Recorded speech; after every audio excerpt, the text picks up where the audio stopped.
नमस्कार। हार्दिक भाव स्वागत जनाऊँ आम ओडिया भाषा साहित्य को।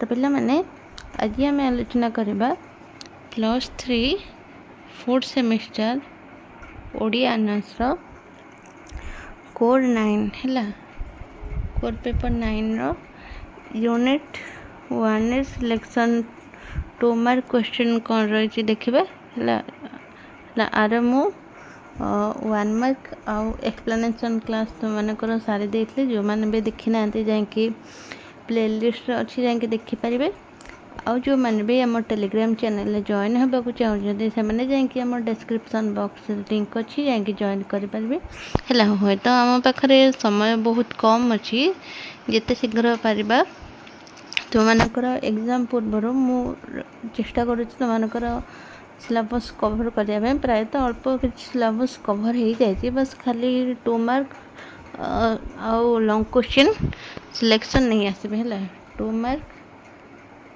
आ बाकी अच्छे लॉन्ग क्वेश्चन है ये दुटा सरीगले आम आमर सिलेबस कवर है तो ये 2 मार्क क्वेश्चन रे फर्स्ट क्वेश्चन दिला बाबाजी पूजारी को ठाकुर पूजा किपरि करू पचार से कौन उत्तर देला ना पूजारी बाबाजी को कपट न करी से कही जे तार गायत्री मंत्र परे गायत्री मंत्र पदे मन पड़ा पदे मन पड़ूना पिलादिने से गायत्री और पूजा मंत्र गुड़िए शिखी किंतु से सबू से सब थी से विस्तृति हो जाए तो ये मुझे एक्सप्लेन करूना है तुमको मु जो एक्सप्लेनेशन क्लास कर देती से सब थी मुझे बुझे देती तो ये आम आमर खाली काम है खाली 2 मार्क रो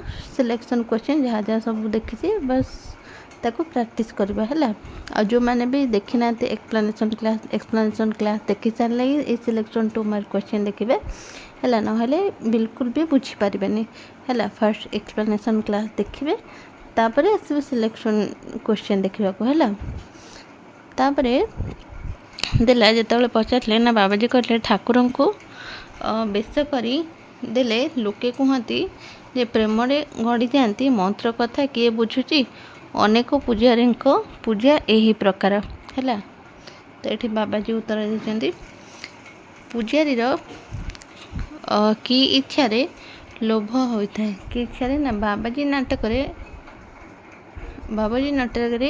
नाट्यकार जगनमोहन लाला बाबाजी पूजारी को लोभ कथा पचार पूजारी कहते जे किपरि पणे लाभ करी सुखरे रहिबे तार इच्छा यही कथा शुणी बाबाजी कहते जे ए इच्छा मंद नुहे बरं गृही पक्षरे यह उचित किंतु अन्याय रूप लाभ करने उचित नुहे कथारे कहती अन्याय कड़ाय नेले कहानी नष्ट हुए अतएव पर को ठकिले लाभ केवल अलाभ तो यहाँ बाबाजी उक्ति एपरी से कही असत धन फले बहुत जीवा बेले जाए मूल सहित यहाँ हूँ बाबाजी उक्ति ये से कहते है तो मन रखिए तो तापर आसला पूजारी किपरि कंचा किणवा को कंचा कणी को चिरी पुनर्बार जोड़ीदेले बोली कहला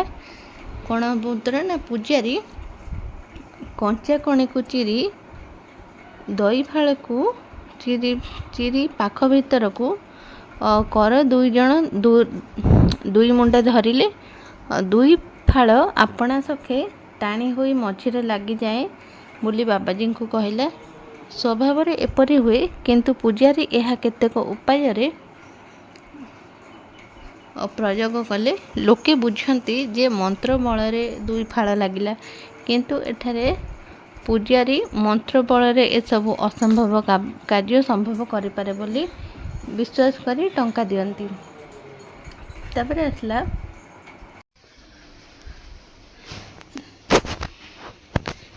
तापर क्वेश्चन आसला साप मंत्र संपर्क में बाबाजी कौन कहते ना साप मंत्र संपर्क में बाबाजी पूजारी को कहते जे जो स्थल केवल मंत्र जोगे ବିଷ ସେ ସ୍ଥଳେ ଆଦୌ ବିଷ ନଥାଏ, ବରଂ ପୃଥିବୀରେ ସର୍ବସୁଦ୍ଧା 265 ଜାତିର ସର୍ପ ଅଛନ୍ତି। ତାହା ମଧ୍ୟରେ କେବଳ 58 ଜାତିର ବିଷ ଅଛି, ବାକି ସର୍ପର ନାହିଁ। ବିଷଦାନ୍ତ ଝଡ଼ି ଯାଇଥିଲେ ବିଷ ଚଢ଼େ ନାହିଁ। ଏପରିକି ବଂଶର ସ୍ଥଳ କେତେକ ଭୟରେ ବଂଶିତ ବ୍ୟକ୍ତିକୁ ବିଷ ଜ୍ୱାଳା ଜଣାଏ। ହେଲା, ତାପରେ ଆସିଲା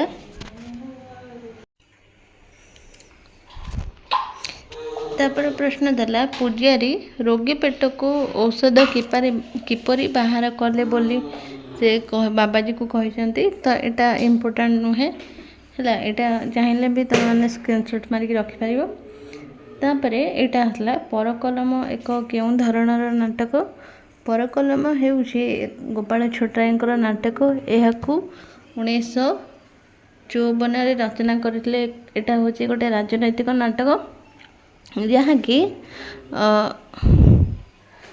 ଅନୀତିକୁ କେନ୍ଦ୍ର କରି ନାଟକରେ କାହାଣୀ ଗତିଶୀଳ ହୋଇଛି। ଏହି ରାଜନୈତିକ ନାଟକରେ ଗଣତନ୍ତ୍ରର ପ୍ରକୃତ ଆଭିମୁଖ୍ୟ ଧୂଳିସାତ୍ କରିଛି। ତ ଏଇଟା ବି ଗୋଟେ ଇମ୍ପୋର୍ଟାଣ୍ଟ କ୍ୱେଶ୍ଚିନ୍ ମନେ ରଖିବେ। ଏଇ ଯେଉଁ ପରକଲମ ନାଟକଟା ଏକ କେଉଁ ଧରଣର ନାଟକ? ତାପରେ ଏଇଟା କିଛି ଇମ୍ପୋର୍ଟାଣ୍ଟ ନାହିଁ। ହେଲା, ତାପରେ ଲାଷ୍ଟ କ୍ୱେଶ୍ଚିନ୍ ଆସିଲା, ରାଜେନ୍ଦ୍ର ଆସାମେଲିରେ କ'ଣ ଘୋଷଣା କରିଥିଲେ? କ'ଣ ନା, ପରକଲମ ନାଟକର ପ୍ରଥମ ଅଙ୍କ ଆରମ୍ଭ ହୋଇଛି ଆସାମେଲି ଭିତରେ କାର୍ଯ୍ୟକ୍ରମ ଦୃଶ୍ୟରେ। ବିରୋଧ ଦଳର ନେତା ଆଚାର୍ଯ୍ୟ ଓ ଶାସକ ଦଳର ଜମେ MAE ଶର୍ମାଙ୍କ ମଧ୍ୟରେ ଯୁଦ୍ଧ ହୋଇଛି। ଏହା ଭିତରେ ଆସନ୍ନ ନିର୍ବାଚନର ସୂଚନା ଦିଆଯାଇଛି। ଫଳରେ ବିରୋଧୀ ଦଳର ଜଣେ ଯୁବ ସଭ୍ୟ ରାଜେନ୍ଦ୍ର ଘୋଷଣା କରିଥିଲେ ଯେ ସରକାରଙ୍କ ତ୍ରୁଟିପୂର୍ଣ୍ଣ ଖାଦ୍ୟ ନୀତି ଉପରେ ନିର୍ବାଚନ କରିବେ। ନିର୍ବାଚନରେ ରାଜେନ୍ଦ୍ରଙ୍କର ଦଳ ହିଁ ଜୟଯୁକ୍ତ ହୋଇଛି। ତାପରେ ଆସିଲା ମିଳିତ ଦଳର ମୁଖ୍ୟମନ୍ତ୍ରୀ କିଏ ହୋଇଥିଲେ? ଯେ ମିଳିତ ଦଳର ମୁଖ୍ୟମନ୍ତ୍ରୀ ହୋଇଥିଲେ ରାମନାରାୟଣ ଆଚାର୍ଯ୍ୟ। ହେଲା, ଯୁବନେତା ରାଜେନ୍ଦ୍ର ମନ୍ତ୍ରୀ ପଦବୀ ପାଇଥିଲେ। କିଛି ଦିନ ମଧ୍ୟରେ ଆଦର୍ଶବାଦୀ ଯୁବକ ରାଜେନ୍ଦ୍ର ହଠାତ୍ ଅସୁସ୍ଥ ହୋଇପଡ଼ି ଚିକିତ୍ସା ନିମନ୍ତେ ସୁଇଜରଲ୍ୟାଣ୍ଡ ଚାଲି ଯାଇଥିଲେ। ନିରଙ୍କୁଶ କ୍ଷମତା ପାଇଁ ମୁଖ୍ୟମନ୍ତ୍ରୀ ଆଚାର୍ଯ୍ୟ ଇସଲାମ ଖାଁଙ୍କ ନାମରେ ଜଣେ ବ୍ୟବସାୟୀକୁ ଅବରୋଧରେ ଚାଉଳ ଚାଲାଣ କରିବାର ଲାଇସେନ୍ସ ଦେଇଥାନ୍ତି ବୋଲି ତା ବଦଳରେ ପ୍ରଚୁର ଅର୍ଥ ଲାଭ କରିଛନ୍ତି। ହେଲା, ତ ଆଜି ପାଇଁ ଥିଲା ଏତିକି। ପୁଣି ଦେଖା ହେବ ନେକ୍ସଟ କ୍ଲାସ୍ରେ। ଆଜି ପାଇଁ ରହିଲି, ନମସ୍କାର।